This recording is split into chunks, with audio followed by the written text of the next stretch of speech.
سمجھ آ جائے نا کہ یہ کیوں آتے ہیں تو یقین جانو آپ اپنے آپ پہ ہنسو کہ یار کرنا کی سیدھے کرن کی نہیں ہیں. ہمیں ذہنی طور پہ ہم نے کچھ دیکھا، کچھ محسوس کیا، ہمارے اندر اریکٹیشن آئی، شہوت آئی. تو جب شہوت آتی ہے تو ہمارے ٹیسٹیکلز میں سے، ٹیسٹیز میں سے کچھ سپرمز، کچھ منی باہر آ جاتی ہے.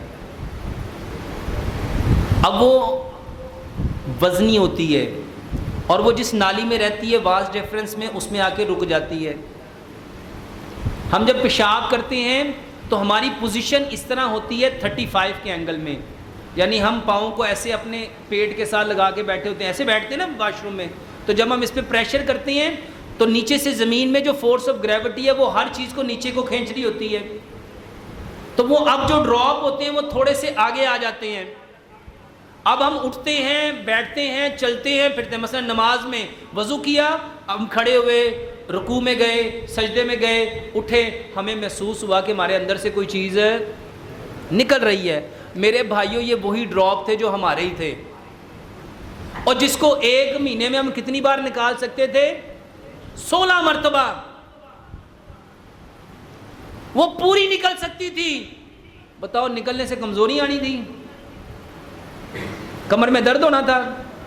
میرے بھائیوں جس کے پاس چیز ہوتی ہے وہی دیتا ہے نا. تو جندے بیچارے کو ہے ہی نہیں، اور بیماری تو انہوں سی جندے کو ہے نہیں. ادھر ڈاکٹروں نے، حکیموں نے، ان لوگوں نے آپ لوگوں کا دماغ خراب کر دیا.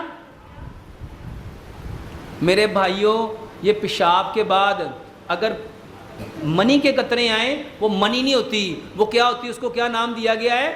ندی. تو ہم نے کیا کرنا ہے؟ وضو کے بعد صرف چھینٹا لگانا ہے. اور میں آپ کو 2 طریقے بتاتا ہوں، بلکہ 3 طریقے بتاتا ہوں. زندگی میں کبھی یہ پرابلم ہی نہیں ہوگی. پہلا طریقہ، جب آپ استنجے سے فارغ ہو جاؤ تو میرے بھائیوں ایک تو اپنے نا یہ جو آپ کا اعضائے تناسل ہے، پینس ہے، اس کو میرے بھائیوں اس 2 انگلیوں میں لے کے جھاڑو. اس کو کیا کرو؟ اس کو جھاڑو.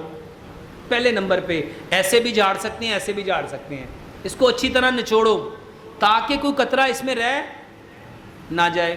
دوسرے نمبر پہ میرے بھائیوں ایک دفعہ اٹھو پھر بیٹھو، پھر اٹھو پھر بیٹھو، پھر اٹھو پھر بیٹھو.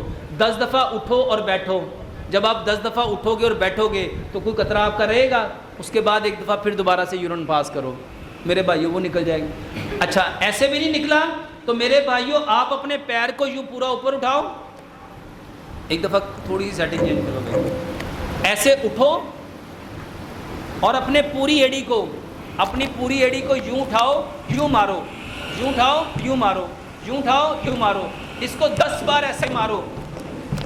جب ہم اس کو یوں 10 بار ماریں گے، یوں یہ جھٹکا دیں گے، بتاؤ یہاں پہ کوئی چیز باقی بچے گی؟ میرے بھائیوں یہ ساری کی ساری جو آپ مصیبت سمجھتے ہو اپنے لیے، اور ہر نوجوان اللہ کی قسم اس کے لیے دوائیاں کھا کھا کے اپنا بیڑا غرق کر دیتا ہے. میرے بھائیوں پہلے جھاڑنا ہے، پھر اٹھنا اور بیٹھنا ہے، اور پھر کیا کرنا؟ اپنی ایڑی کو 10 بار زور سے مارو. میرے بھائیوں یہ 3 طریقے کر لو، اللہ کی قسم زندگی میں کبھی قطرے نہیں آئیں گے.